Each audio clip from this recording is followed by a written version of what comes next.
That were taken 2 years ago by the Hamas have returned safely to Israel. The families rejoicing, finally coming to terms that their life that had been upended in the last 2 years, there seems to now be a ray of hope at the end of that very dark tunnel.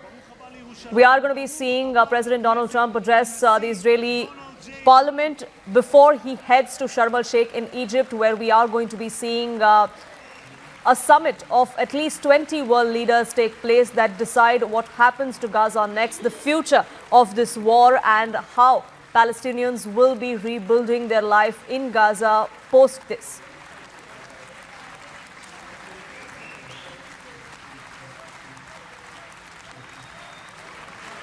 After meeting with Benjamin Netanyahu, Donald Trump held a closed-door meeting with the hostages and their families, with the families of the hostages that have been released today as well.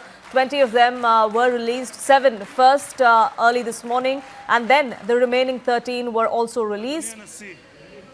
This is phase 1 of the 20-point peace plan that Donald Trump had proposed, that was floated by the U.S. administration, agreed upon by Hamas, by Israel as well. This is the first phase. The next phase, of course, is going to be the focus on reconstruction of Gaza and what that entails. And that's something that is going to be discussed in the Gaza Peace Summit in Egypt, in Sharm el-Sheikh, in a few hours from now. Siddhant, my colleague, now joins us, getting us more details on this. Siddhant, Donald Trump, the ultimate peacemaker, as many would call him today. It's a historic moment as we see these hostages being released, reuniting with their family. But the focus is going to be on the peace summit in Egypt, because yes, this has been achieved, but what comes next, that's going to be important. Well, that's right, Poonam. It's a big day for West Asia. In fact, a very big day for Donald Trump. And this credit definitely goes to him, because this conflict is going on from last 738 days, Poonam. And these hostages, these 20 hostages, were in captivity from last 738 days. And there was military operation launched in Gaza, ground invasion launched by Israeli forces, but they could not rescue the hostages. And in fact, if hostages are today released, they are back to Israel, then credit goes to President Trump. If it had not been for his 20-point peace plan, hostages would never have got released. Israeli forces couldn't rescue the hostages. This is the reality. And this is the reason that his visit to Israel is being celebrated at such a level. In fact, he was given standing ovation at the time of his entry into the Israeli parliament. In fact, right now also the praises, applauses being hurled at President Trump inside the Israeli parliament. So it's a historic day.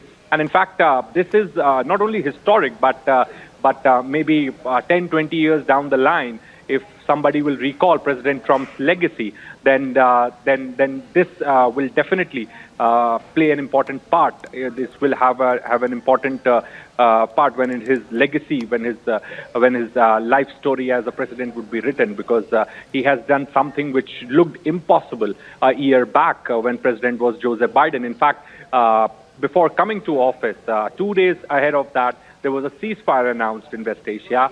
But despite the announcement of ceasefire, later it got collapsed. Then a region was at a risk of, this conflict was at a risk of becoming a regional conflict when Israel attacked Iran. United States intervened. The nuclear sites were bombarded by United States. Then Israel struck Qatar. So, a very complex, very complex conflict for America to handle, President Trump to handle. And mind it, he has inherited this war. This war was not started when he was the president, as he says.